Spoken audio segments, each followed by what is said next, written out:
Shalom, shalom, shalom, everybody. Got my Shalom. got my Shalom. counterpart here, my Aki and Let's Yah. get it. Let's get it. Yes, sir. All praise to the Most High. Shout out to the Moray of Chasers of the Way. Moray, Yeah, you he take alright. coach. He could teach a little bit. He could teach a little A bit. little bit. A little bit. Yes, sir. Nah, Hey, all that's a praises, man. dynamic brother, man. I appreciate him. Oh man, you make his free, you make it flow. I talked to Nick yesterday. I said, man, I said, then y'all helped me so greatly. It's a beautiful thing how we flow together, and he just brings the best out of them, brother. Yes, sir. Let's go. You right about that. I'll let you deal with the comments, all right? The shout outs. Yeah, let me go ahead and shout out. I see the Brookers is in the building. Shalom, young couple. Wow. I'm looking for an update. So I need an update on Little Man. We need updates on Little Man. Little Man, you know what it is. Definitely looking forward to the good news. When that is supposed to take place, he either hit Moray, Suko, myself in the inbox. We're gonna forward the message to each other, but we just want to know about the update on Lil Man. With that being said, of course, we already shouted out our brother Moray in the building. U Jeezy, aka Agent Z. Agent Z is in the building. He gonna get me. But you know what? I get to act a fool when he ain't around. I'm acting a fool when he ain't around.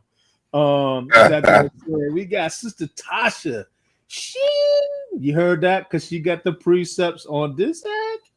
Our beautiful sister CC in the building. In the building. We're going to bring that back. We're going to bring that back. We got to look into that.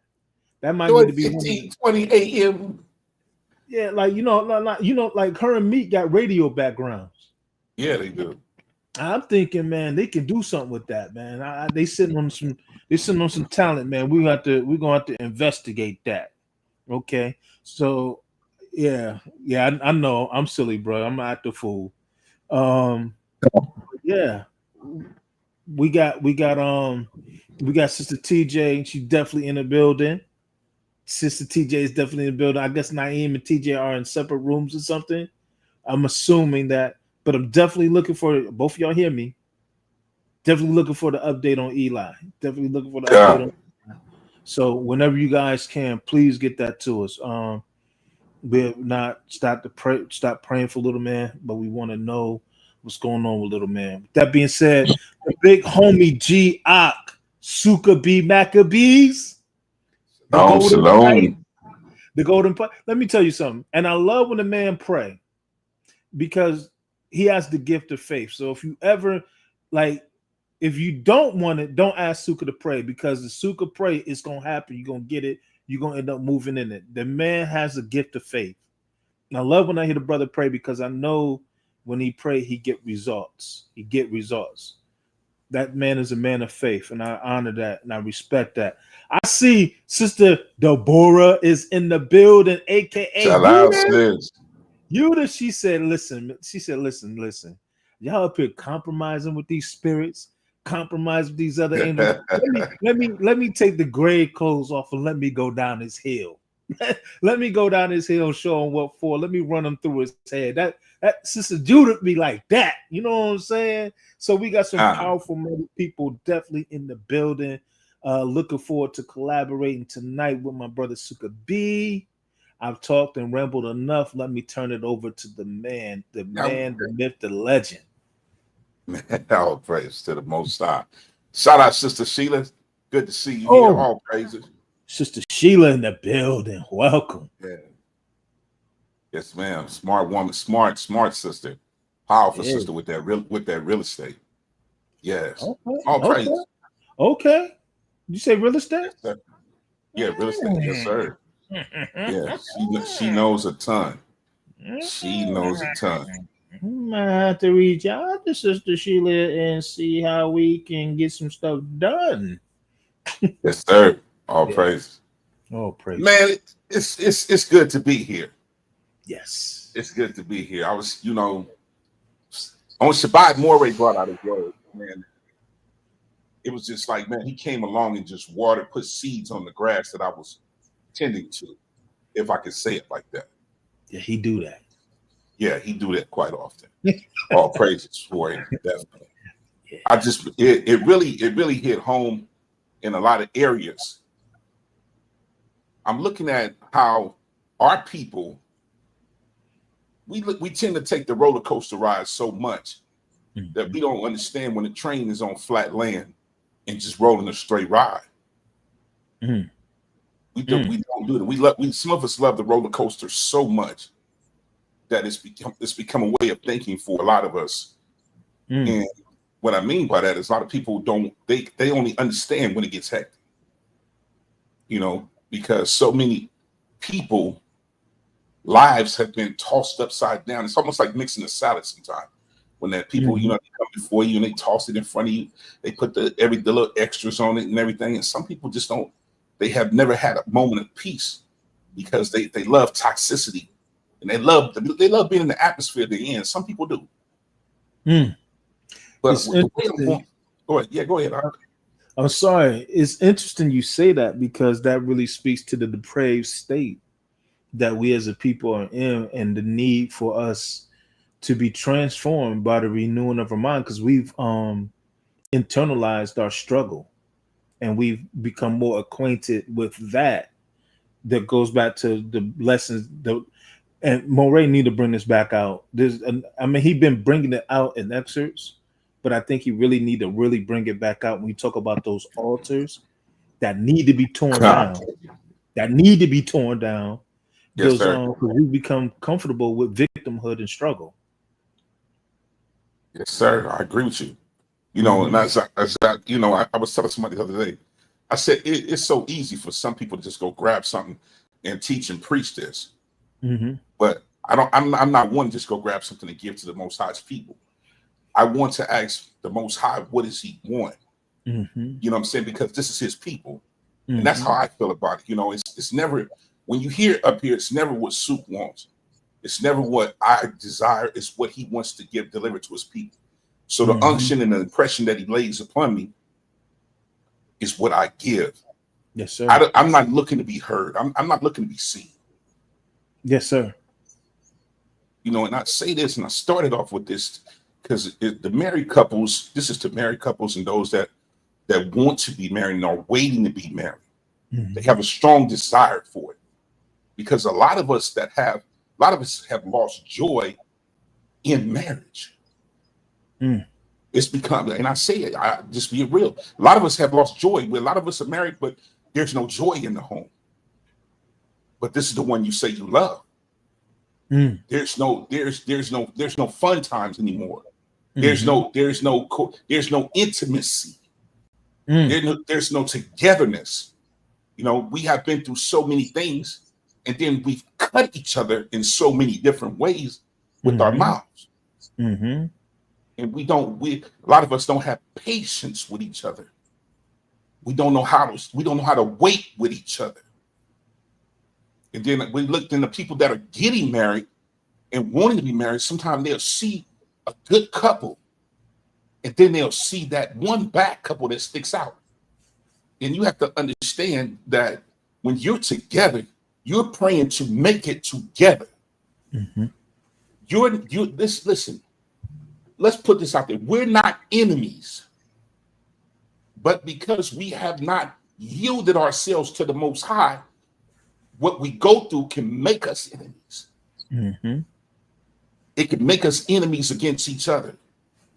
We won't have no patience for each other. We don't have no hope for each other.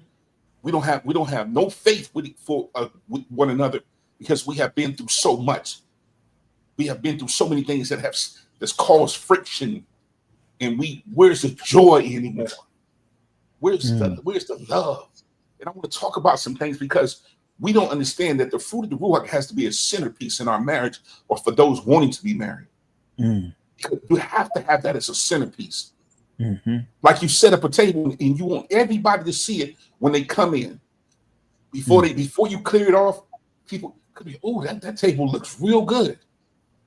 I like that. Where did you find that at? And that's the same way I equate it to people when they see a marriage. They're looking at it to see the best of it. And the Most High has to be the chandelier. He has to be the light. The fruit of the Ruach has to be present and prevalent when we're dealing with each other. Some of Stop us right get there. off. Go ahead. Forgive me. Stop right there. I just had to stop you right there. You said that the Most High need to be the chandelier. Basically, you're getting around to the Most High being the centerpiece. Yes, sir. Why is it that you're saying that the Most High needs to be the centerpiece of every marriage? Shouldn't it be the man, or shouldn't it be in the eyes of the man, the woman, or in the eyes of the woman, the man? Why are you saying that the Most High needs to be the centerpiece of the marriage? He's the glue to it all, man. Without him, how can we truly make it? Mm. How can we truly make it? Where do our strength come from? Where does our joy come from? Where does our peace come? When I say the centerpiece, the Ruach, the fruit of the Ruach is Yah. It's the Most High. It's him. So without him, we can't have these things. We can't have these things. So he has to be that centerpiece. Scriptures say two is better than one, but he said, but a threefold cord is not easily broken. If he wraps himself around us, man, we can go through any storm. We can go through anything, but if he's not prevalent there, the timbers are gonna fall away, the roof's gonna cave in, the floor. And what's the floor? The woman. What's the woman? The timber. She's the wood, she's the plank, she's the beams. So if I have nothing to help me keep her together, or the words of life in me to speak to her, the house will be taken away with every storm. She's so much more than that. So we have to start looking at each other so differently. We've been programmed by movies. We've been programmed by shows. What our eye gates have taken in, we've been programmed by it. Let's face it, we're being fed so much by the world that when we try to come back, it's like, what for? What for? What for? I don't have no more patience now. I can't take it no more. I'm tired. I'm fed up. What do you mean?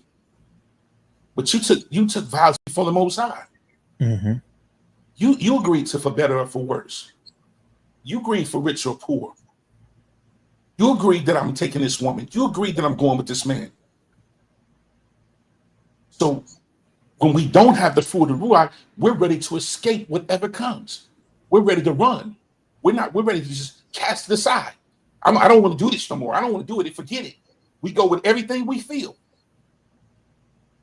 When there's no fruit of the Ruach present, we'll go with everything that comes, everything that makes us feel a different way. The old school song is like what? You're like a ship without a sail. And we know a ship without a sail is going to go whatever breeze take it. Whatever the wind goes, that's where it's going. Whatever the wave push it to, that's where it's going. The waves push it, yeah. Yeah, wherever the wave push it. You can get a wind, that wind will take you over here. And when we say that wind, we talk about that doctrine, that ruach, that spirit that's speaking. Because there are many voices in the land. There are many voices in the land. And we have to work with each other. We got to talk to each other. We got to learn how to build with each other. We got to learn these things. A lot of us don't know what intimacy is. A lot of us don't know how to communicate. A lot of us haven't taken the time to learn each other. We've jumped into relationships and we just went head over heels in it. We've never took the time. So now is the time to take the time to learn each other. Learn how to speak to each other. It could be so much pleasant. Learn how to communicate. Learn. Because the Most High is going to judge us how we did this thing. But to your point, let me, because I got to take you back to the centerpiece.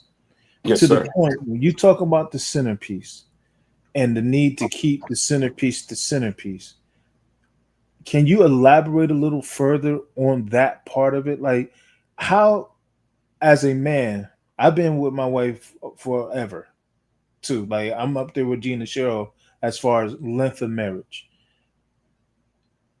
How does my wife keep the Most High as a centerpiece, and how does me as a husband, like, can you expound on that a little bit more as far as these keeping him?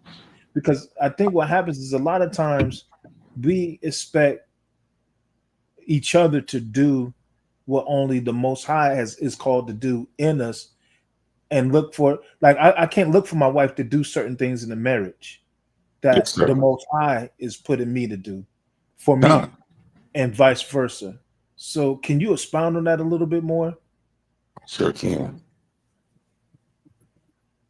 Mashiach, we're the bride of Mashiach, correct? Yes, sir. The Most High set us up for us to marry His Son.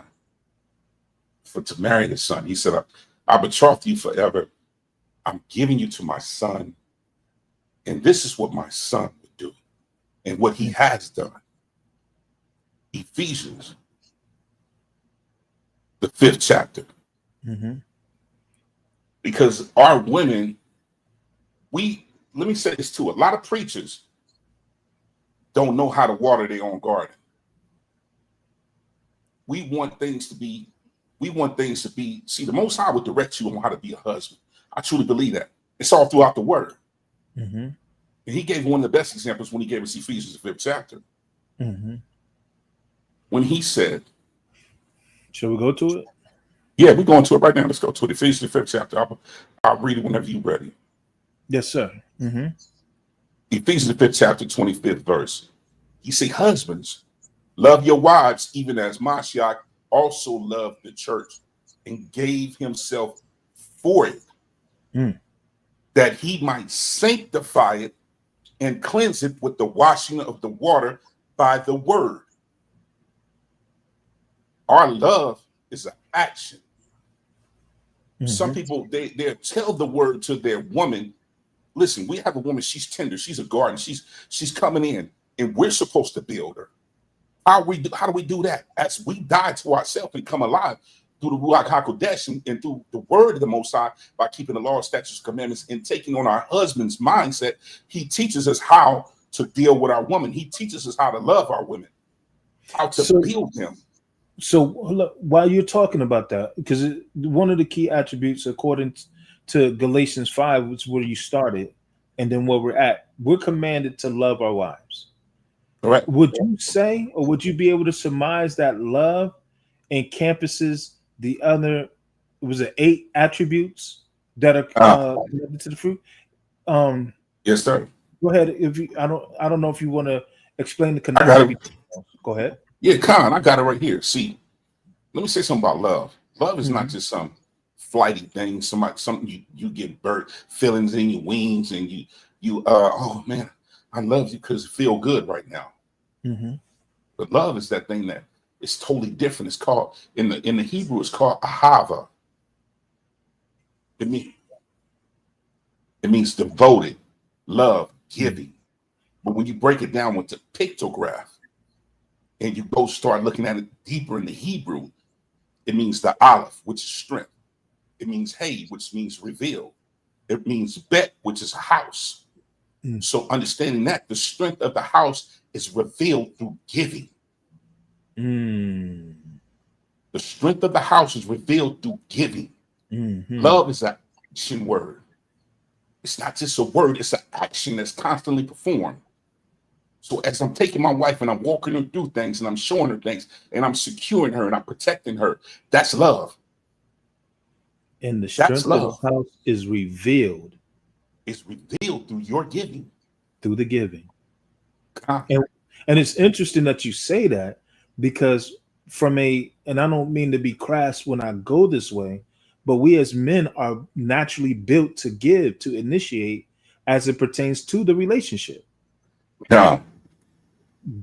But we're talking from an intimacy standpoint. Our giving, even in that, has to be loving. That's powerful, bro. Go ahead. I'm sorry. No, you great. You great. You great. Awesome. Because the house strengthens itself because of the love that the man shows his woman, shows his kids.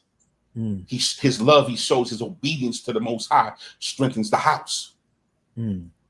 It's revealed through your giving. It's revealed in the house. It's in the house. It takes over the house. Why? Because what 1 John 4 says, love is love is the Most High. It says he's the Most High.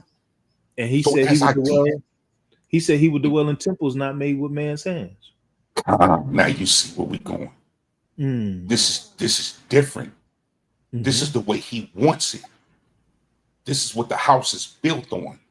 Your giving is giving so much more than saying, "Oh, babe, I love you." That's cool to say that. Don't get me wrong. We're not saying don't say that, but let that be shown with your actions. By your giving. Exactly, by your giving. And I'm talking what the Mashiach showed us in Ephesians 5 as husbands, your death is giving. You dying to yourself. And she's being watered because you're giving up everything. So to that point, because the commandment is real. Shalom, brother Tony Crenshaw is in the building. Yes. With that being said, though, how does a man fulfill the first commandment in marriage? How does he fulfill the first and greatest commandment? Because we're supposed to prioritize the Most High, but in prioritizing the Most High, how as a husband do I fulfill that aspect of loving my wife and giving to my wife by loving the Father first? If my question is making sense. No, I understand what you're saying. I understand exactly what you're saying. See, we would not have known what to do without the Father. We would not have known what to do. He commands us. And as we submit obediently to him, then we come alive to everything else that's needed. Obedience is the key. Because my obedience shows that I love the Father and that I will follow him and I will obey him. And as I obey him, I'm dying to myself. I'm coming alive. And so my wife is able to benefit from everything that the Most High is flourishing me with. And I'm watering her with that. She's watering the children with that. So that takes prominence in our marriage. But if I'm off track and I'm in rebellion and I'm not living the way I should, I'm not following the Most High, I'm not loving him with everything in me, I'm not keeping these commandments, I'm doing everything, I'm letting my feelings and emotions talk for me, the house is going to be off. The house is definitely going to be off. But what about? Go ahead.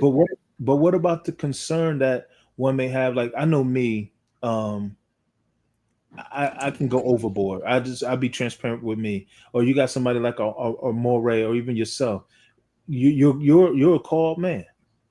You're an elder. You teach. You bring the words of life. You're an oracle.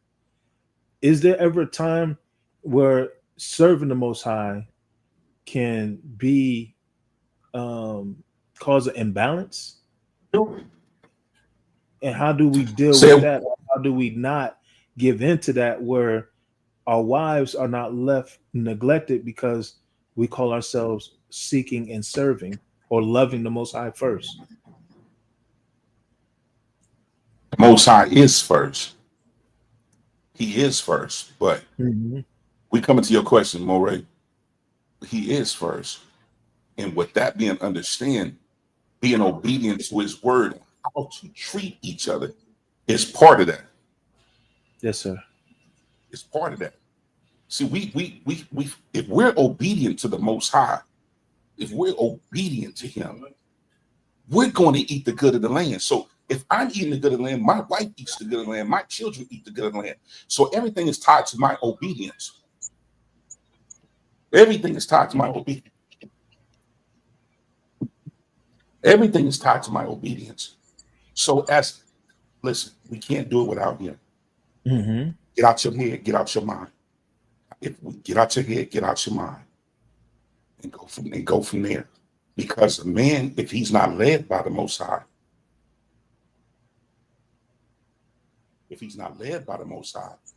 he will not benefit. He will not experience the good of the land. Point blank, period. Everything is tied to that man. His obedience is key to the family. Told me, love my wife as Mashiach loved the church and gave his life for it. Because so if I do that, my woman is finna be watered with the word. She's finna be watered, not just by what I say, but what I've done. So my faith builds her faith. My faith builds her faith. So she's getting watched. So the kids benefit from that, from her being watched, and her faith starts to excel. Why? It started at the top and it went all the way down. So the man's obedience to the Most High is critical. You can't be in your feelings out here. You can't be in your emotions trying to leave the house. You got to be led by the Ruach HaKodesh. Those that are led by the Ruach are the sons of the Most High. And I have to be a son. You got to be a son in your house before you be, as you're being a husband. Because if you're led by him, he's going to lead you to green pastures. He's going to lead you where you guys can rest. He'll be with you in the storm. He'll be that shield, that buckler. And she's going to see that. And it's going to cause her to submit even more, to be prayerful even more, to lay before the Most High. Now you got yourself a real woman. Now you got a woman that's prospering because of your obedience. Your obedience triggered that. Your faith triggered that. You're thriving and seeking the Most High, crying out to the Most High, walking through the storms, not complaining, not overhearing your emotions, not getting your feelings, always talking down and talking stupid, but she see you being strong. She see you on your face. That's how she's getting watched with the word, because of your obedience. Well, let me ask you this. Go ahead, Doc. Is she getting washed with the word through what is it just primarily through what I say? Or like, in other words, we're talking about, you're talking about love. You brought up a key point. And it's talking about the strength of the house is revealed through the giving. I'm trying to serve as a man, as an elder. I'm trying to stay consistent in my relationship with the Most High, because we have people that we're trying to serve. We have a community that we're trying to reach. But then at the same time, I have this balance that I have to maintain, that I have this wife that if I'm not careful, she gets left out for my God. Like there was a show, like one of them renditions of Moses, and it was said, I think I saw where the woman that was portraying Moses' wife had said, the moment that he found his God, I lost my husband. As a man who is called, who I genuinely love my wife, I'm sure Marrige loves his wife. I know when you were married to our sister Linda, you love Linda. How is it that we can maintain the awareness to continuously give to our wife, but yet be able to effectively serve our Most High, serve our God? Or is me taking that time to give to my wife part of that service, like that balance that we're trying to find as men and trying to fulfill the scripture that you just went to in Ephesians? Yes, sir. Forgive me if I'm rambling. I'm trying to clean I hear what you. Okay, yes, yeah, it's all good. I understand exactly what you're saying. Because some husbands actually think the Most High is not going to have you tend to your woman. The fact is, he's going to tend to you, have you tend to your woman, because that will be out of line. Because what did Peter say? Husbands, dwell with your wives according to knowledge. And he will give you that knowledge on how to make sure she's fulfilled. And if you develop a prayer life, let me say it again for those in the back of the kingdom. If you develop a prayer life, the Most High will inject things into you. How to be with your woman, how to keep things going, how to encourage her, how to speak with her. You'll be most sensitive to the Ruach to say how to deal with her, because she goes through things too. So he definitely doesn't want her lost. He definitely don't want her drifting by the wayside, because he knows if she drift by the wayside, anything can come in and entice her to go out and sin or do anything. But because of your obedience and because you're being structured and led by the Ruach, and you have your understanding, what did Marrige say? He said, those that have an ear, let them hear what the Ruach is saying. What is the Ruach saying? He said, listen, man, husband, dwell with your wife according to knowledge. What is the knowledge, son? What is the knowledge? Okay, what's the knowledge? Over there, Ephesians, he said, husband, love your wives. So you perform a constant action to your wife. Love is a constant action. It's a constant movement. So you love her like that. He said, you got to go back and look how the Mashiach spoke to Peter, knowing that's his woman, that's his bride. How did he speak to her? He said, listen, because he discerned the spirits that were coming for Peter. Mm-hmm. And he alerted his wife and said, Peter, Satan desires to sift you, baby, but I prayed for you that your faith fail you not. Mm-hmm. That's being sensitive to see what's coming. Now, if you're not sensitive to see what's coming, and you're not sensitive to deal with her according to that, you're going to think she's frustrating you, and the Most High don't want that. That's why he said, this is the knowledge you dwell with her according to. So you can help her. And she will see when we, slow down, Sue, slow down. We have to understand the Most High want the best for us. So he's not going to leave your wife hanging by the wayside. He's not like that. He's going to teach you how to balance your home. He's going to teach you how to bring things together. He's going to teach you how to encourage. He's going to teach you how to do these things. That's the Most High. He showed Jacob how to do it. He showed Abraham how to do it. He showed Isaac how to do it. He showed our forefathers. Look how he showed Tobit, even though Tobit had a wife that spoke out of turn and stuff. Tobit still was the man of the Most High, took care of business and took care of home. You have to understand these things. So that's how we dwell according to knowledge. What's the knowledge? The word of the Most High is the knowledge and the key how we dwell with our women. But if you're not in there and you're just looking in there, the precept, and just to bring something out, you're missing it. Get on your face and your knees and ask the Most High, how do I build my house? How do I deal with this? My wife, she needs certain things. Do you see that? Do you see what she needs? That's it. So when you are before the Most High and he's giving you counsel, basically we understand that the word say faith come by hearing and hearing by the word. He gives you the understanding, he gives you the word. Can you elaborate even more than on, you said in our prayer life, we're seeking the Most High. We're desiring that relationship with the Most High. Yes, sir.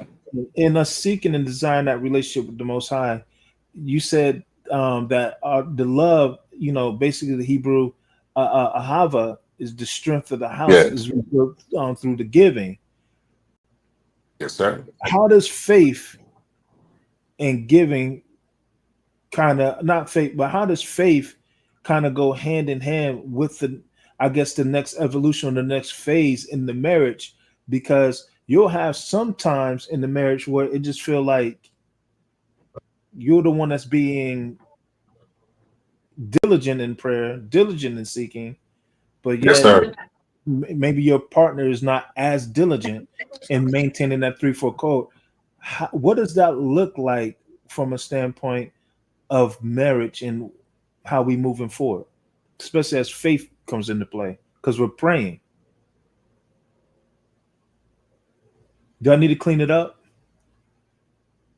Yes, sir. So repeat that one more time. Things, it went out a little bit. Repeat again. Because we were talking about, you said, husband, love your wife as Christ loved the church. And you were talking from a standpoint of faith. I mean that we get the word, we get an understanding from the Father, we get the word. We understand that faith in and of itself come by hearing and hearing by the word. To me, when I hear the word, I hear instruction. I hear faith. When I hear faith, I hear my assignment, what I'm supposed to do.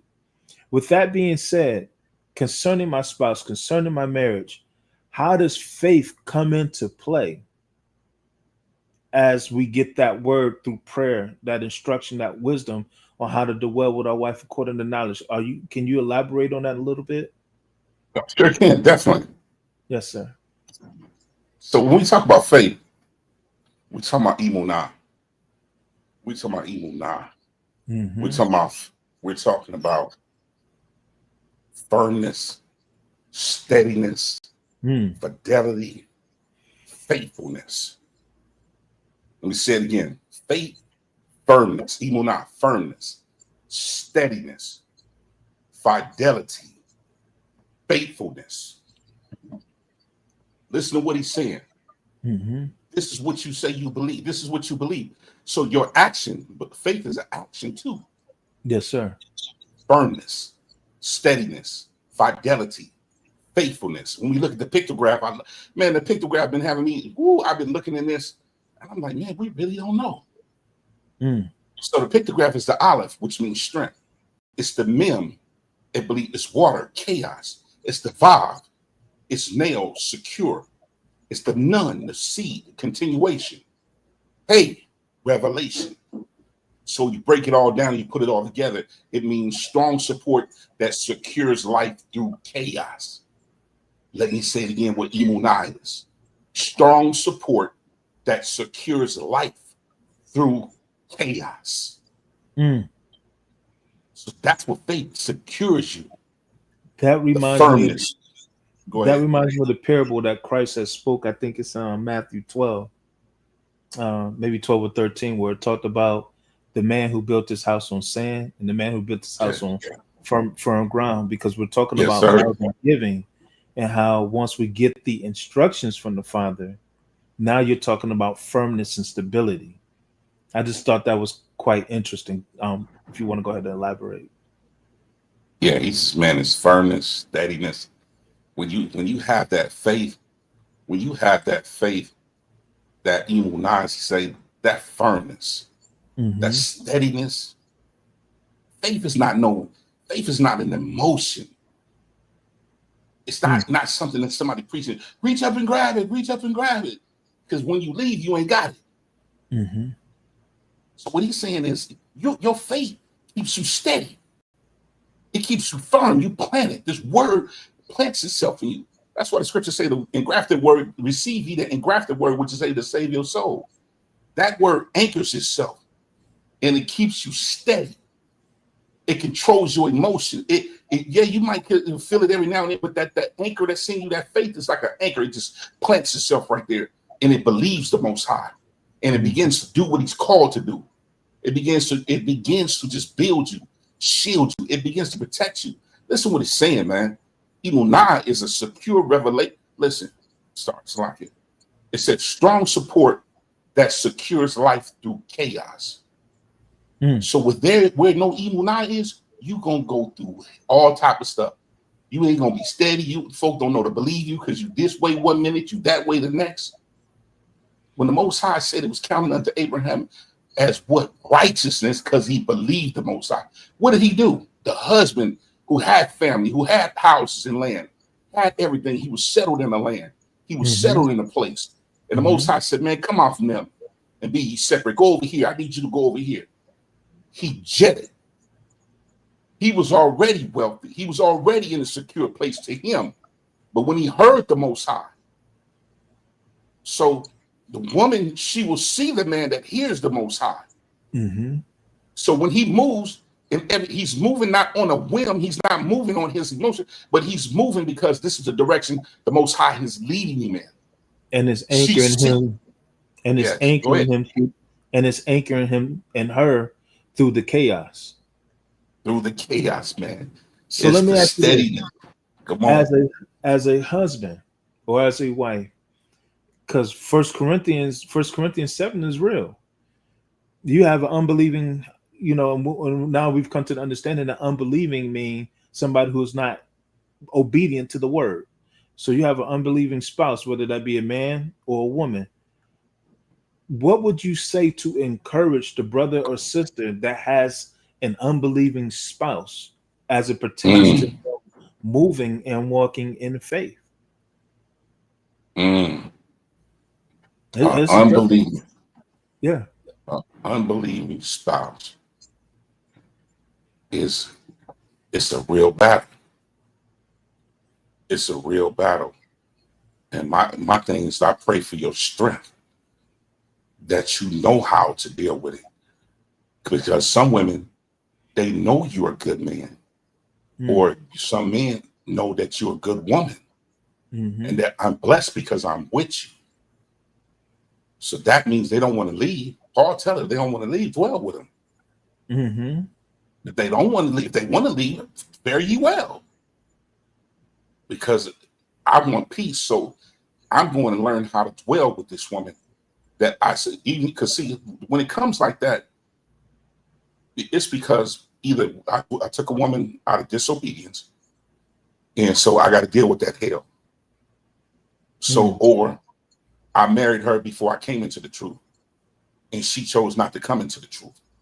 It could be vice versa.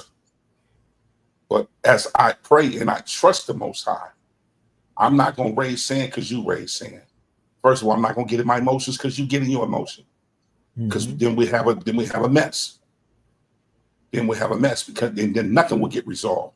Then we'll start to resent each other even more. Because all the time that a woman it doesn't mean that a person, because they're not where you are, can't believe it doesn't mean they can't get there. But it's something that you're going to have to do until you get there. And that's pray. That's fast. That's dive into this word. Make this word your habitat. Because the enemy would love to use them to disturb you and take you off course. So in the midst of this, I pray, I fast, seek the Most High.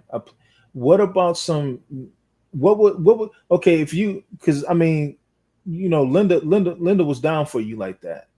So maybe that's not an area but say if Linda was not down for you and you're married to Linda, and what would be some of the practical things that you would do in a relationship to help win her towards the Lord, besides the prayer, besides the word? Because the word says that she's sanctified by a sanctified husband. What does that look like? That looks like you being a peaceful man, not complaining, not always engaging in arguments, not trying to fuss, because you're going to see things that don't look right because you're living according to the word. But if you're living according to the word, you're going to learn how to entreat her. You know what I'm saying? Don't let the sun go down on your wrath, things of that nature. And that's by all means. I'm sorry, forgive me. I cut you off. My bad. No, go ahead. That's awesome. You said entreat, because I know I work in the social service field and I deal with a lot of young people. And I find sometimes when you meet people where they're at, it helps them connect. And what I mean by that is showing interest in things that they're interested in, as long as it's not sin. That kind of helps build a relationship or connect. What do you think? How would you think that will work for a believer who's with an unbeliever? Oh man, love is so powerful. The demonstration of love is so powerful. It's so powerful. First, Shalom, Maury, thank you for that. 1 Corinthians 13, how love is. See, first of all, we got to understand what love is. Love is not the American way, not the European way, but it's according to the way the Most High wrote it for us as Israelites. And when we start to see things like that, this is your wife. You married her because you love her. Or this is your husband. You married her because you loved him. You did that. You did that. So listen, a harvest, man, everything's going to be revealed. The strength of the house revealed through your giving of yourself, your time, your attention to that person. You know what I'm saying? You still being attentive to them. And they said, like, dang, my wife really loves me. My husband really do love me. We done been through the storm and the rain. And, it causes people to think. A real action of love causes you to think. It triggers you to, like, wait a minute, hold up. Let me take a look at this. I'm talking about a hive. I ain't talking about the European or the American word of love. I'm talking about that hive. That's what? The Ruach of Yahuwah, the Ruach of Yah, the Ruach of Yahweh, or however you say it. The Most High, Abba. That desire to still give. That desire to still give. Because you understand. Go ahead. That's crazy, because when you look at the Father, the word says that he so loved the world that he so loved the world that he gave. So It's like his actions were all based on love. Like he didn't just look at us and just say, you know what, they stiff-necked, wicked, disobedient people. He still was seeking a way, and you read it all through the prophets where it said that his hand is yet extended. So even, I guess, as dealing with an unbelieving wife or dealing with an unbelieving husband, to your point earlier, we still got to find creative ways to give. God, that's good. What happened? No, I was just thinking like that's a whole nother level of righteousness that we being called to in our God, marriages. man. And so it tells you that it's much more than just being a title in husband Mm, or a title in being a wife.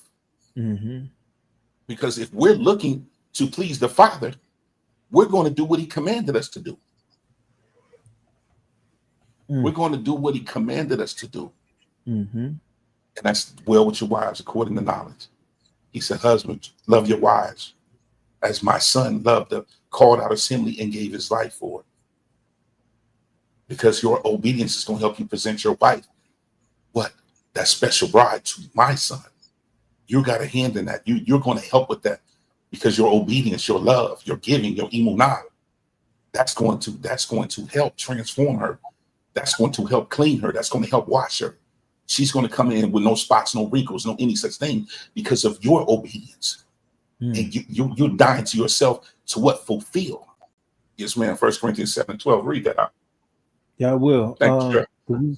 She gonna spark an interesting question off of this. Yes, sir. To the rest I say, to the rest I say, I, not the Lord, that if any brother has a wife who is an unbeliever and she consents to live with him, he should not divorce her. Ooh. Mm. She saw 7 through 14. Okay. Yeah. Let me 12 through 14. If any woman has a husband who is an unbeliever and he consents to live with her, she should not divorce him.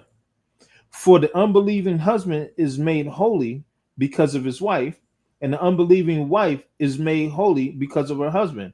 Otherwise, your children would be unclean, but as it is, they are holy. Because your obedience. Paul gave you a way out if that's what you want, but you still got the damage that's going to be done to the children because you followed after your emotions instead of, you know what I'm saying? That's where it goes when a man that loves the Most High, you know what I'm saying? And he hears those type of words, he's saying, it's a hope for me. This house can change around. We might not agree on this right now, but I have hope that she will come around. So I'm going to love her. I'm going to live this word in front of her. Brother Crenshaw in the chat stirring it up, yet made holy. It's God, they interesting. made. It's interesting because you when you went to the Ahava and it's talking about Yes. how it's revealed in the home. Yes, sir. It's revealed. So in other words, if despite my anger and my frustration that I may feel towards my spouse from time to time, Mm-hmm. the book says a soft answer turns away wrath. God. If I find a way to love her or demonstrate that love or give her love, eventually over time, I should reap fruit. Is that what I'm understanding? Your patience. Mm. Oh, Your patience. oh, that's another characteristic of the spirit. Yes, sir. And how many can truly say we have that? Mm. Because see, some of us get so frustrated, and because we're still alive, as we're still alive, so much alive, that where Mm. is patience? Where is Mm. the patience? The Hebrew word for patience is arek apiyim. Mm. Arek apiyim. EREK Mm-hmm. APPAYIM. Arek apiyim. The English version is slow to anger, long suffering. But when you start digging into this Hebrew and you start digging into this pictograph and you start understanding that, listen, patience is so much more. Mm. It's so much more. Patience is key Mm. because a lot of us, we so short with each other. We ready to throw the baby out with the bathwater, is the old saying. We Mm-hmm. ready to cut loose the marriage after one incident. We don't talk to each other after an argument. Or we try to be the patience that we want is just shut up, be quiet. No. Listen, the olive is ox in strength. The resh is head and leader. The kaf is open palm covering. So meaning what patience means is the strong leader who covers or restrains. Mm. The strong leader who covers or restrains. So it's my job to cover you. No matter what you did, I'm going to restrain myself from speaking foolish, from letting you speak foolish, from letting our words cut each other. So these cuts that we have, it's no restraining, it's no covering when we talk crazy to each other. When we call each other out of names and we leave those marks and those bruises. You understand, you want to understand why he's not talking after 5 years or 6 years, how many times you cut him with your mouth? How many times you haven't had patience? How many times you haven't? And with the husband, how many times have you just went off because of something they said? And you're supposed to be the strong leader. So where's your covering? Where's your restraint against letting you listen? I say this again. I've said it a few times. I remember my wife told me one time. She said, "Woods, I don't need you to be like me." In other words, she was telling me, I need you to have patience with me and lead me. Because if you be like me, we ain't going nowhere. Yes, we ain't going nowhere. So if I have the patience of the Most High, the fruit of the Ruach, that makes me a strong leader who covers or restrains. I'm not going to let the situation frustrate me, have me talk out of turn, because I don't want to go back through that. Do you understand? Sometimes when we say cut each other, we're going to have to go through that again to beat it, to make it. Or sometimes those things are going to keep repeating themselves, and we're going to keep cutting each other. So we're going to keep devouring each other, munching on each other. And I'm supposed to be the leader. I'm supposed to be the head, but I have no restraint, and I don't know how to cover. How can I be a strong leader and I don't know how to cover? I can be a strong leader and I let my feelings get the best of me.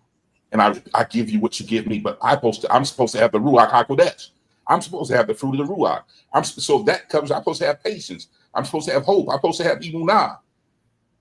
Where is it when we continue to do the same thing to each other? We continue to tear each other down. We're not building each other. We don't have no patience. It's short fuse. Your answers are so like, dang, why you say that, baby? What's wrong? You all right? Yeah, I'm all right. What you mean? No, you're not all right. What's up? Sit on down so we can talk about this. Let's get to the root of it. What's going on? Is it what's really wrong with you? That's what patience gonna do. Because right now, baby, you're throwing the house off. You're throwing the house off, and I got to help you restrain you at this moment, because you're not speaking life. You in your feelings, and you speaking death. You talking crazy to everybody. You saying what you want. I just got to get this off my chest. No, you don't. I could have got something off my chest, but I took it to the Most High. You know, because it's crazy. I know if I go ahead. I'm sorry, it's great. I'm marveling at the agricultural aspect of this whole thing as you walk us through it, because I'm looking at love, ahava, and we transition to imanah, and then we transition to patience. And it's crazy because we have such a shake and bake microwave mentality as it pertains to love and relationships and things that we expect out of life. We expect the Most High to move right now and all this other stuff. But the word is a seed. Yes. And you bury the seed in the ground, or in a sense, when you talk about, I guess, the aspect of patience that you was going over, where what was that aspect of patience you were talking about earlier? One who it's like that word goes in the ground and it covers, and it is covered by in other words, it's guarded, it's covered. And every now and then you water that to, in a sense, wait for fruit, wait for it to grow, to get something. So the agricultural aspect of this thing is amazing to me, because it starts with us loving, the giving of the seed. Yes, sir. The seed now going into the ground, and eventually, hopefully, in time, as the seed is nurtured and watered, we get the revelation of what was planted. Yes, sir. Yes, sir. Listen. Yeah, go ahead. No, I'm saying that's powerful. I was hoping you go with that. Yeah. Yes, a man Listen, it's a reason the Most High or sometimes it's made us say, listen, a farmer, Mm-hmm. a farmer, people think, oh, he just grow fruit. No, the farmer feeds a lot of people. The farmer's up early. He's tending to the ground. He's tending to the sheep. He's tending to the animals to make sure everybody gets fed. He's out doing everything Mm-hmm. to make sure everything functions for his family. He's taking the seeds and he's planting them out there. He's doing the work, breaking up the ground. He's making where his family can eat for time after time. He's making it easy for his wife so she can see and she can grab a hold to the fruit that I planted and she can feed some. So All that's where because go so ahead. then that's where that self-control comes in at, because there are gonna be times when I guess you want to see some fruit or you want to see a harvest, Yes, sir. but you're not seeing a harvest when you want to see it. So you have to demonstrate with Sister Boy said it, self-control. I guess yeah. that's something that's demonstrated or comes over time. Like patience definitely leads to self-control. And let's look at it like this. Do you know how to wait? Exactly. Because there are seasons. Just because you plant something today, it might not come to the next season. And that's where it comes in, learning how to wait. Learning how to wait. Some of us are so used to the microwave that we'll never enjoy the taste of an oven. The old folks used to tell me, no, but I remember my mom would say, no, you go heat that oven up. I don't want that microwave taste. I don't want that. The oven it cooks everything together. I'll wait for that. They'll say, I'll wait for that day. And they had to wait for the oven to be heated up. Then they had to put it in there. Then they had to wait again for it to cook everything in there. So when the Most High telling what the scriptures say, those that wait. Those that wait. See, a lot of us in marriage, we get frustrated with the waiting period. We don't want to enjoy the waiting period. For you to see the doctor, sometimes when you go in, you don't have, you got an appointment, but there are more people before you, and they have to wait to get checked out, to get thoroughly, to get that clean bill of health, to get seen, to get it. You plant oranges, they don't come overnight. You might not even see this. You might not even see them come out the ground, but you know they're down there, and that seed is dying, and it's finna bring you a harvest if you wait. But in your waiting, you can't stop watering. You can't stop just checking on it.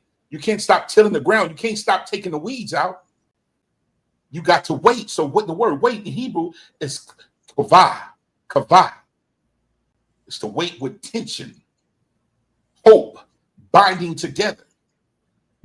So the pictograph is the kuf, which means horizon or time. The vav, here the vav again with the nail or secure. Then we got the hey, which is revelation. So it means with the wait, it means to bind yourself in hope for a revealed future. So the moment that I start badgering my spouse or getting out of character, getting out of the ruach with my spouse is the moment I cease to wait. You stop waiting. I stopped binding myself to that revealed future. I took my eyes off of it. Yeah, you don't want the future no more. You want what you want it now. You want it right now. You want it right now. You don't understand. Good things come to what they're saying that I ain't seen the scripture. It said good things come to those who wait. I've seen the goodness of seeds that been planted. If we talking about how our people are, we're agriculturists. So we waiting on the Most High. He said, man, listen, those that wait on me, listen, I'm a what? You gonna mount up with wings of eagles? You gonna run and not be weary? You gonna walk and not faint? Yes, sir. This is what we're waiting for. The scripture also say, what? The creation patiently waiting for the manifestation of the sons of man. Because they know for the saints. God, man. Revelation 14. They know that revealed future is going to change our lives. That revealed future is going to change our lives. What you mean? The Most High said, listen, man, I know the thoughts I have towards you, thoughts of good and not evil, to give you an expected end. One version says to give you a future and a hope. So, baby, if you my woman, wait with me on the Lord. And we're going to pray. We're going to fast. We're going to tend to this garden. We're going to nurture each other. We're going to water each other. We're going to pick these weeds out so they can't come and choke up the word that we're going to be receiving while we're waiting. So I'm waiting because what? We're going to bind ourselves together. We're going to cleave to each other. We're going to become one flesh. And why? Because our hope is in that revealed future. Because the Most High said, if you do this, I'm going to bless. So that's the revealed future in waiting. In the kavah. In that kavah, in that wait. Don't be scared of the wait. Don't be impatient in the wait. Don't. You guys bind together and you speak life to each other and you build each other. See, the voice is going to come. They're going to try to stop you from waiting on the Most High. They're going to try to take your hope. They're going to try to take your patience. They want you to devour each other. So what do? They attack all these things. They attack where the fruit of the Ruach stabilizes you at. They're coming for the word. They're coming for your evil now because they don't want you to be steady. They don't want you to be firm. They don't want you to be that way. In other words, we get down to the word endure. When we talk about endure, sabah, meaning to bear, to carry, to suffer, to endure. And the pictograph is what? Sama, support group, support or to prop. The bet is the house. The lamed is the authority or guide. So break it down. When you break it down, it's the one who supports the house with leadership under pressure. That's what endure means. So when I'm faced with challenges, I go back to that word. And I remind my spouse, I remind my house, my children of that word. Got to remind them that future. David said, man, what would the young man cleanse his ways? By doing what? Taking heed to thy word. He said the word, but David gave us so many nuggets, man. The word is a lamp unto my feet and a light unto my path. Yes, sir. What did he tell Joshua? And Joshua had a wife. Yeah. He tell Joshua, he said, man, listen, man, if you take heed to this word, and if you think to meditate on this day and night, man, I'm gonna bless you. I'm gonna bless your socks off, man. 1 and 8. Joshua everything you're gonna do prosper. Yes, sir. Joshua knew how to endure. He knew how to wait. He had emunah. He had a hav. He had these things, and he put them into work. He put them to work. Yes, sir. Why are you not waiting? What are you scared of waiting for? Why does the pressure get to you, young man? Why does the pressure get to what? Why does the wife affect you? Why does the husband affect you, woman? Are you taking heed to the word? Because sometimes a woman that's anchored in the Most High, a lot of times a woman that's anchored in the Most High can speak a word to her husband. And he'll look at her and say, I know the Most High told you that. And that'll get that man life again. When he was getting down a little bit and those things is weighing on him, everything going on, and the storm is raging, and he don't need you being Job's wife. He don't need you being like Lot's wife. He needs you to be like Sarah. He needs you to be like Hannah. He needs you to be like the woman in Proverbs 31, the woman in Sirach 26, 1 and 2. He needs that from you. To remind me of the word that the Most High spoke. Yes, sir. So then that would imply then, just question or thought, that would imply that the word that she reminded me of was the word that I gave to her. Say it again, man. I'm just saying, my wife can't give to me what I didn't give to her. Like, I have to initiate the covenant. So if she's not giving me the word back, then that's because I didn't give her the word. So how can I even expect her to give me the word if I didn't give her the word? Man, but you just triggered something. The scripture says she's help me, correct? Yes, sir. But if you never trained her to be a help me, what do you expect to get from her? She don't know what she helping if I didn't. Yeah. Exactly. What is she helping if I didn't? If I didn't give to her what she told me to give, what is she helping? Now, this is serious. Exactly. What is he helping? But let me Yeah. ask you more a serious question. Yes, sir. The scripture said in 1 Peter 3:7, it says, husbands dwell with your wives according to knowledge, treating her as the weaker vessel. He said, but because she is what? Joint heirs Mm-hmm. to this grace of life with you, that your prayers be not hindered. Mm. That's heavy right there. Yes, sir. Because sometimes what we go through, and we haven't put nothing in the woman, so we get nothing from the woman. It makes Mm-hmm. me look at her different. Then I get out of pocket. I start acting stupid. I start talking stupid. So now all the prayers that I prayed stop. Because I mean, think about it, bruh. What is real prayer? I mean, it's always been my understanding, especially when you look at James, and he said, when you pray, you ask amiss because you want to heap it upon your own lust. Prayer, real true prayer is the word. Ah, Like reminding the Father of what he said. Like he wants to know where you stand when you pray to him. But if we come with these, what you know, I know you always talk about feelings and emotions. We come with feelings and emotions and not prayer concerning the promises, the covenant, the things that he even commissioned us to do individually, then he like, you're not standing with me. So how do I know you walking with me if I don't hear the word? ah, And then to the point, how is your wife able to effectively help you if your prayers are yeah, off? ah. Listen, you pull so much out. You pull so much because Abraham, when I'm reminded of this all the time, Yes, sir. Sarah was crying out to the Most High. No, not Salaki. That was nice. Sarah was right there when the angel came and spoke to Abraham about he was going to have a child at his age.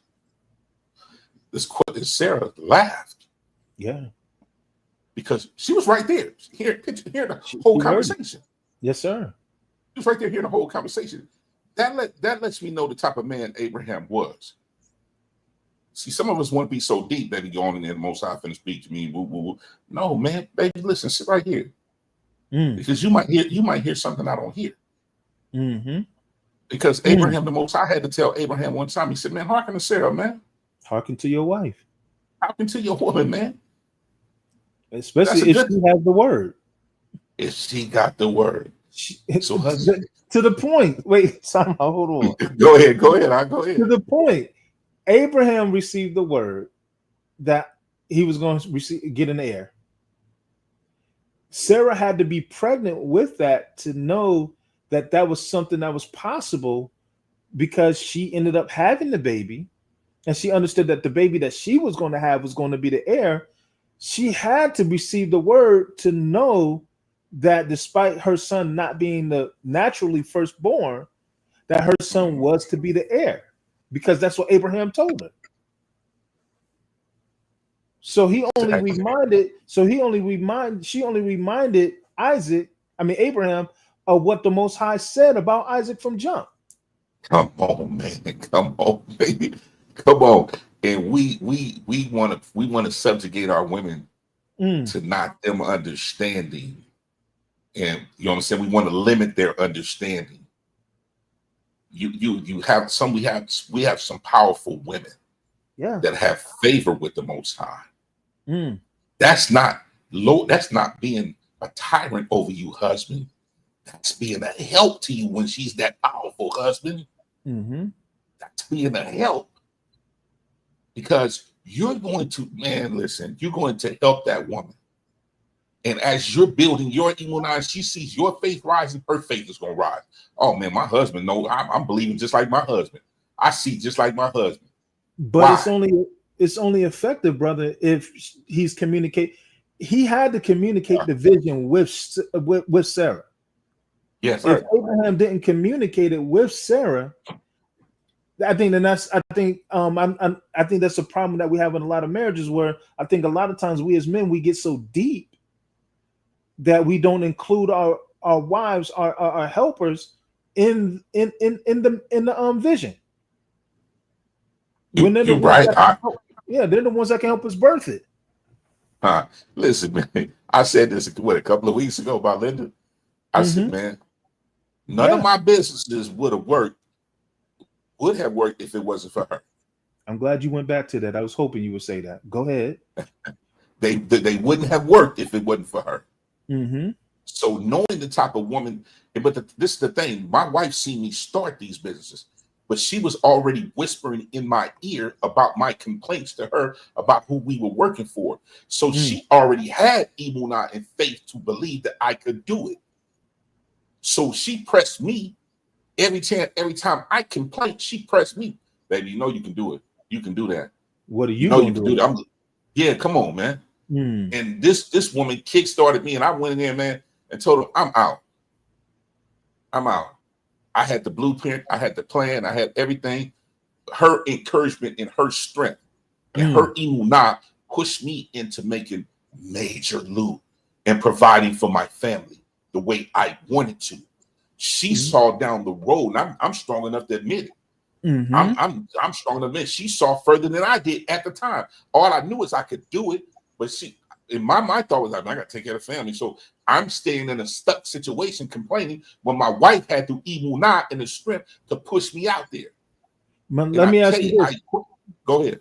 You said that she had the emunah and the strength to push you out there.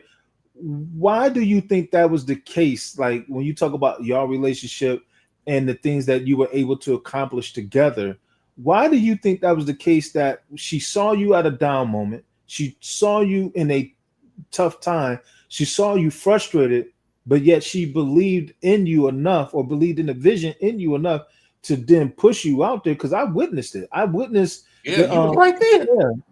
the stuff that you guys were able to do, the things that you guys were able to. Why do you think that was the case, where she believed in you to push you like that? Because I believe it's a combination of things. Because I've always pushed her for better. I was always a hustler. I was always, I'm gonna do it, I'm gonna get it done. But but she rose up at a time that my faith was not to the point at that moment. But she seen me before do. When I said I'm going to get it, I'm going to get it. When I was there, she pushed me on this moment. She's the one that helped, that had everything at the time I needed. Because I was in I was in husband mode, father mode, protector, provider mode, and that's all I wanted to do, because we had been through so much before. But what did you say to her before these moments that she could hold on to, so when the time came, or when the season came, she then and pushed you? Because there had to be something you said or did that when the season came for you to get pushed, she helped push you. She seen me, man. When I didn't have a job and I was still hustling, I was taking things and flipping things and selling it. She seen me. She's like, we gonna have it. Yeah, we gonna have it, baby. I come in the next couple hours. Yeah, we got it. Let's keep moving. She look at me and we keep moving. I said, every time, literally, the Most High is my witness. Every time I said I'm gonna have it, the Most High blessed me to get it. And that right there, I told her, don't worry about nothing. We gonna get it, baby. We gonna get it. We gonna be all right. And we were all right. She trusted me because I performed for my word. I went out and did what I said I was going to do. And I loved her in the process. So her faith grew. Her faith grew. Her faith grew. Gotcha. Her faith grew. We've been through so much, and we conquered so much together. Yeah, we went through it like a lot of couples. We had issues, we had certain things, but that never stopped us from coming together and going through what we had to go through. And that woman was a downest woman, still right there. I remember when I said, I ain't made no money. She said, go make some more money. Go make some more money. It's like she had an ear. She was just like me in mindset, because she had an ear for business. She would listen to what we say, and then when I'm negotiating on something, she's like, well, I don't know about that. You need to change that. That don't look right. That don't sound right. We can get more for that. She heard these things. That's right. That's a lot. So, hey, Sister DeBoer, you're correct. When support is reciprocated, there is a sense of empowerment and faithful that is engulfed in the fire to preserve. Sis, let me tell you something. This woman, when I put stuff in her hands, she multiplied it. And I kid you not, the first year of the business, first 2 years of the business, we did over 700,000. The first 2 years of business, we did over 700,000. It was because of her, because I had the mouthpiece, but she had the gifts of administration that took the business and made it look like what it needed to do to produce what it needed to produce. And I wasn't the big head dude, like, nah, baby, we got to do it like that. I'm like, Dan, do your thing. You freed me up. All I got to do is sell now. That's all I got to do. She freed me up to do what I'm best at. She protected your gift. Yes, sir. And she trusted me. That's a rib. Yeah, I'm listening. I'm trusted me. Yeah. Mm-hmm. Do you know when your man has your trust and you see that and you're cheering him on and you're pushing him? That man, I'm like David, man. I'm running through troops, leap over walls. Because I got my woman that got a mindset and she understands me. She prays, we do our thing.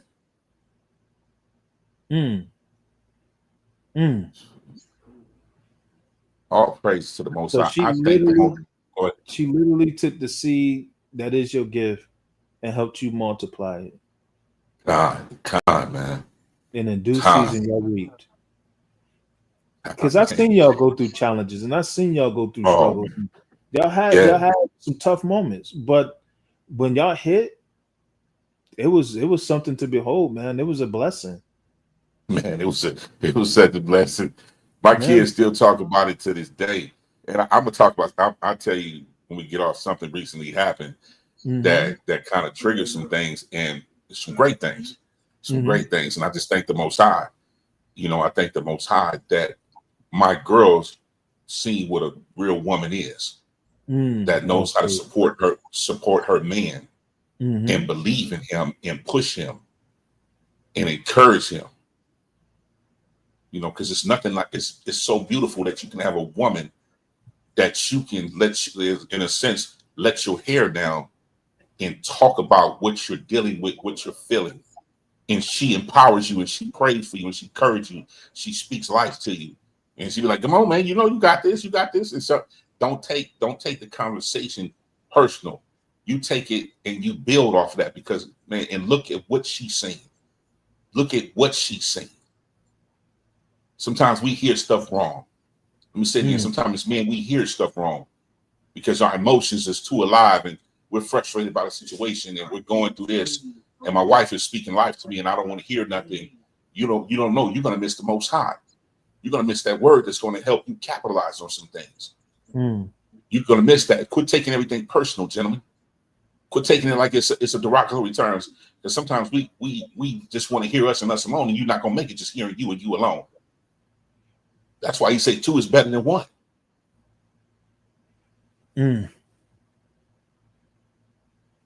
But woman, you got to learn how to talk and you got to learn how to pray. And you got to learn how to temper your emotions. Because a wise woman know how to build her house. But a foolish woman know how to pluck it down. Now, I know you're about to wrap up, but you got to explain that scripture. Because a lot of times when people hear a wise woman know how to build her house, some people take that as a house. They don't understand what the wise woman is building. No, man, let's go there. We're going to go there real quick because we're finna wrap this up. Yes, sir. And all praise to the Most High. Listen, I need y'all to like, comment, and subscribe to the channel. It's deeper things coming from my Marrige, from my brother Ben Yah, waiting for the Most High just let him loose. Because Ben Yah is an excellent teacher. He has a lot of wisdom, knowledge, and understanding, filled with the Ruach HaKodesh. And I appreciate this brother right here greatly. Because he brings out the best in me. He makes this. We're combined and we're one, and we do this for the love of the Most High. With our Marrige, we're threefold cord that can't be broken. And y'all come and subscribe. There's more coming down the pipe. Believe me, this marriage class is gonna go deeper. It's gonna help you. It's gonna build you. It's gonna teach you how to be the husband and the wife. It's gonna teach you how to help your family. How to do it, you know what I'm saying? It's going to teach you. We're going to get into some things about making love and how to build our life together, how to be intimate together, how to see each other in the light of the scriptures. But when you talk about a foolish woman to build a house, a woman is described as Azir, which is a helpmeet. But a helpmeet in the scriptures talks in the book. It talks about she boards the planks the walls, the beams. She is the house. Mm-hmm. She is the house, and the man is supposed to dwell in her. You're my security. You're my refuge, my place of refuge. I'm supposed to dwell in you. That's why the scriptures say it's better for a man to dwell on the rooftop than in a house with a brawling woman. He's not talking about a literal house. He's talking about dwelling in that woman. So when there's disconnect, that woman is foolish because she has no wisdom on how to keep the man secure in the home, which is her, how to speak to him, how to bring out the best in him. I taught a message, you can find it on YouTube. It's called Your Mouth is Deadly. I wouldn't want to talk to you with your mouth. You always got something to say. You're talking back. You're being rough. You don't know how to speak. You always got something to say. Where's the fruit of the world? Where's the kindness? Where's the love, joy, peace, long suffering? Where's the patience? Where's everything? Where's the meekness? Where's all that? Where's Where the words?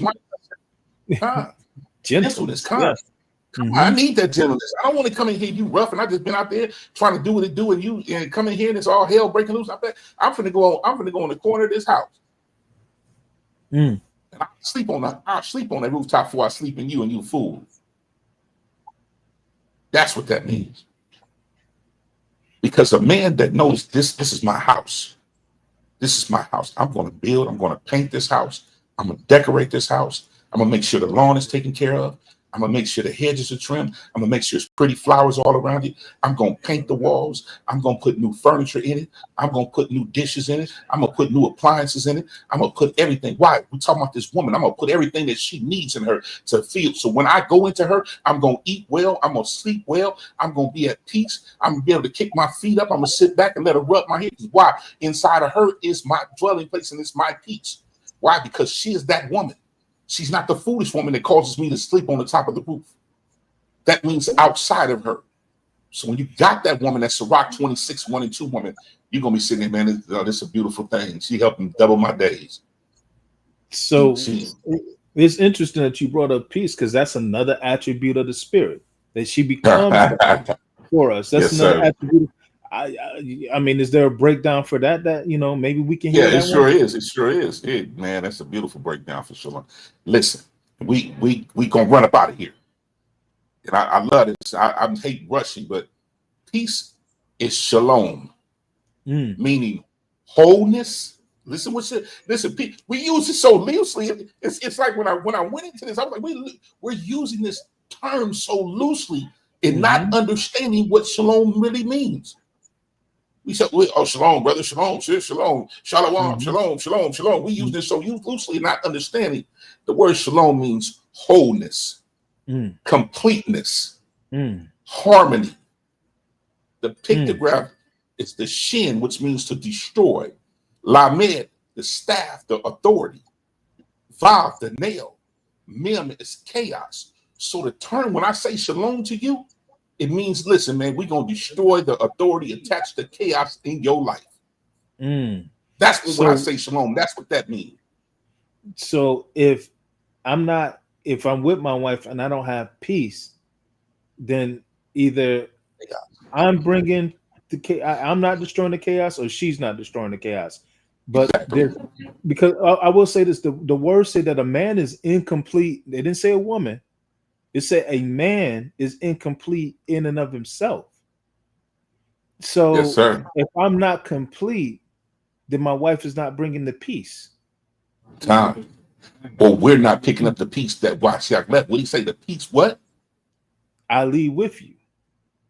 That's not what? Of this world. That's not of this world. Time. So we done picked up another piece that don't do nothing. He said, this piece that I leave, it's going to destroy the authority attached to chaos. It's going to destroy the authority. It's going to destroy the authority attached to chaos. So when I say that to you, baby, I say shalom, my love. I destroyed any chaos that's trying to erupt in your life. I took the authority away from it. Because why? I have the peace that Mashiach left me. That's how we're supposed to exercise that in our homes. Thank you, brother. Yeah, that's That Hebrew, man. That the Hebrew serious, man. That Hebrew real serious. I got some other stuff, man. I was looking at it like, wait a minute, hold up. We have no clue what you're really saying to us. When we talk that shalom, we're talking wholeness, we're talking completeness. We're talking because why would he tell us that? He said, the peace I give to you, not the peace of this world. Not the peace of this world. God, the peace I give you. What he said, the peace, I give you peace that passes all understanding. All understanding. So even in the midst of the storm, you're still destroying the authority that's brought by chaos. I'm still asleep. Come on, man. Woo! I'm over here next to you. Why would I be waking you up? And you got the power. I'm over here next to you. My shot, can I get up under you? Let me get right up under you. And we sail on through the storm and wake up on the other side. I'm not going to wake him up because he already said what he said.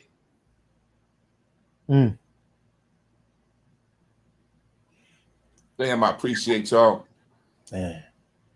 Please like, comment, share, and subscribe. We will be back tomorrow night. We're taking a deeper look. We're in the book of Galatians. I'm already in Friday, my man. That'd be Friday. Oh, tomorrow, Friday. I'm sorry, Friday. I'm already ready to get there. All praise to the Most High. Listen, please like, comment, share, and subscribe to the channel. Come check us out. Invite others to come check this word out. We love the people of the Most High, and all we want to give you is the truth. We want to just give you that word. Thank you, Sister Mary. Appreciate it. We just want to give you that word that's going to change your life, that engrafted word that's able to save your soul.